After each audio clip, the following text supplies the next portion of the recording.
buti na lang dumating ang mga pulis. Si Precious, sinasaktan si Trudis.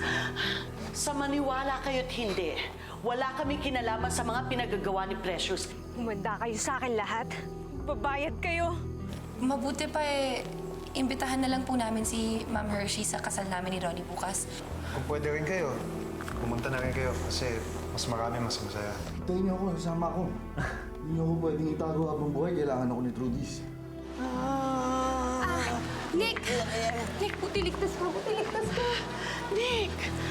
Nick! Anong nangyari sa'yo? Mahabang istorya eh. Pero hindi ba dapat alam niyo na dahil kasabot kayo ni Precious? Kung hindi ka magiging masaya sa piling ni Ronnie, mabuti pa, huwag na muna natin ituloy ang kasalang ito. Magkita tayo sa People's Park. Kung ayaw niyong magsalita ako sa mga pulis. Kung gusto mong malaman kung sino ang nag-utos sa akin, magsama ka ng mga pulis. Kailangan na natin pagbayaran ng lahat ng kasalanan natin. Walang niya ka! Honey! Walang niya! Tumigil kayo! Halika! Honey! Precious na! Ano na? Tumigil!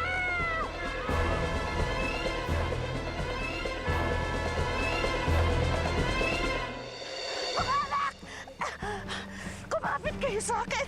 Honey, Precious! Kumapit kayo sa akin! Tulong! Tulong! Tulungan siya kami! Tulong! Precious! Honey, kumapit ka mabuti, honey. Kumapit ka mabuti, anak.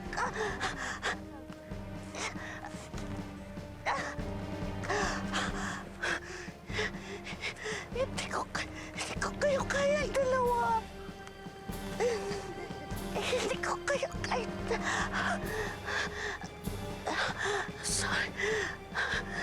Sorry mga anak.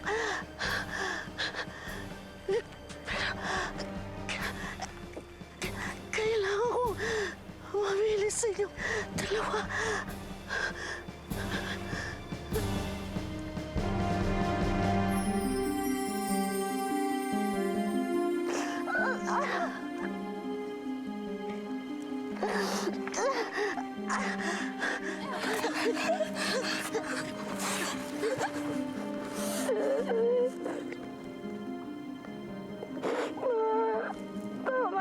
Tama na, ma.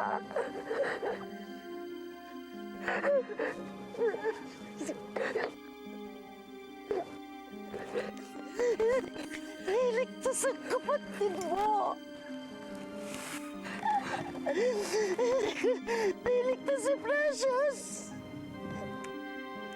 You have to choose, ma. Salamat ako pinili mo.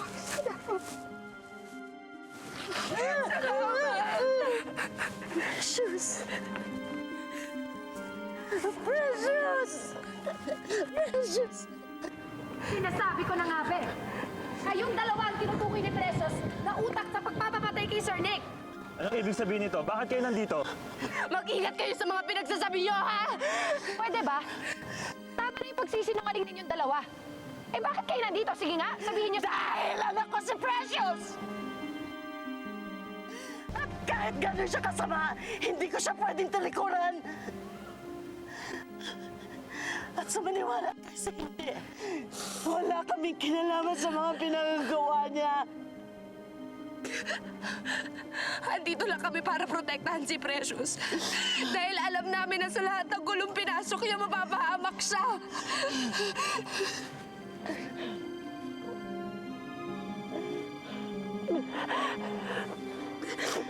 Kung wala na kayong sasabihin, kailangan kong puntahan ang anak ko.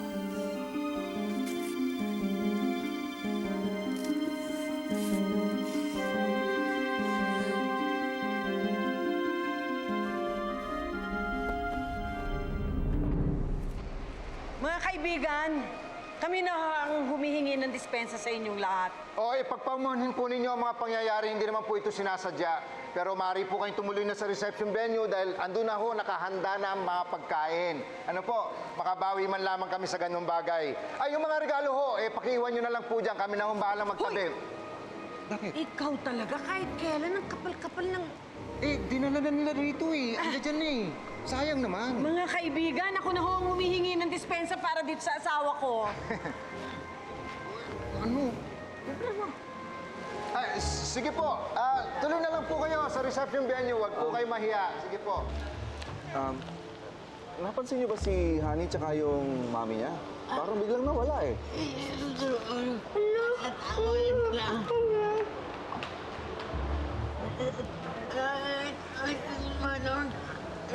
Taong nila. Tago. Huwag na po kayo magalit, Granny Hershey. Andito na po si Papa. Siguro naman ngayon, Trudis, pwede mo na sa akin sabihin ng totoo. Ha? Total eh, hindi ka mapapahamak si Granny. Hindi ako papayag. Ito na ang pagkakataon para magsumbong ka, Trudis. Sabihin mo na kay Papa Nick mo ang ginagawang pagmamalupit sa'yo ng madrasta mo at ng nanay niya.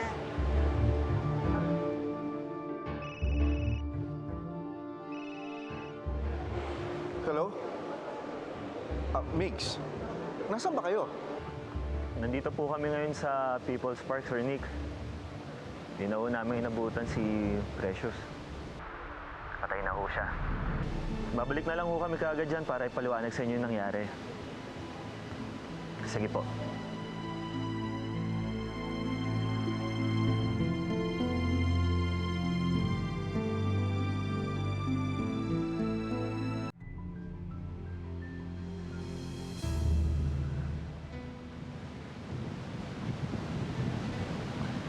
Okay ka lang ba?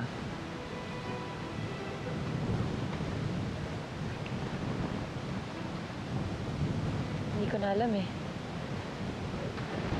Sa dinami-dami na nangyari ngayong araw na to. Umalis ako ng bahay, papunta dapat sa kasal, pero ano itong naabutan ko? Patay.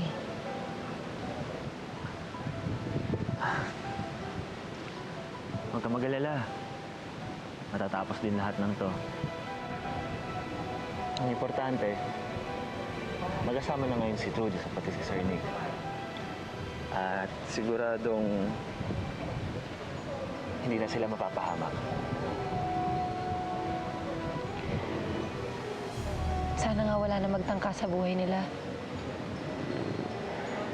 Kung sino man yung tinutukoy na nagpapatay kay Sir Nick at inutusan pa si Precious na gawin yun.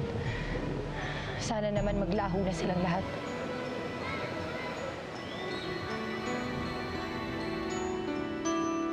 Halika po, Papa. Huwag po kayong mahiya. Nick, you still remember a house? This, a house. Huwag po kayo mag-alala, Papa. Sasabihin ko po sa inyo na lahat ng nangyayari sa atin dito para maalala niyo po lahat.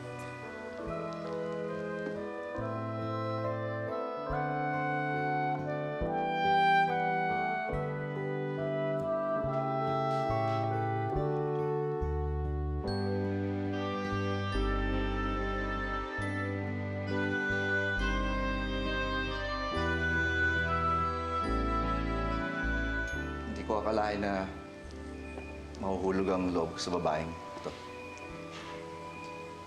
Bakit hindi ko nalaman na magandang ugali niya? Nick, Huwag niyo na po isipin yun, Papa. Sasakit talaga po ulo niyo eh. Stress po yan eh. sundin mo sabi ng anak mo para hindi ka maparis sa akin, ha?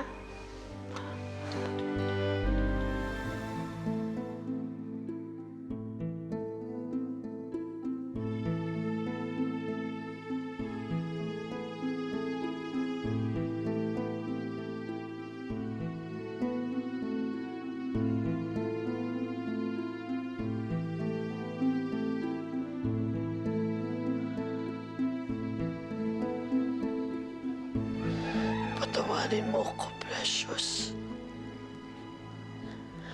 Hanggang sa huli, anak, hindi kita naipaglaban at naipagtanggol.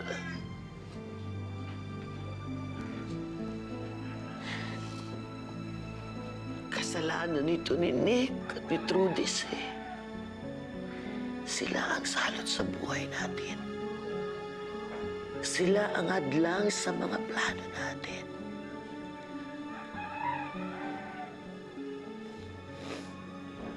Ipaghihiganti kita na.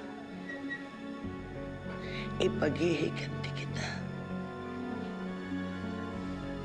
Hindi pa tapos ang lahat. Buhay ang kinuha nila sa akin.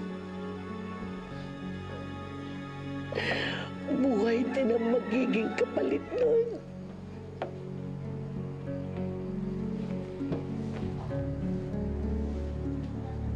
Precious.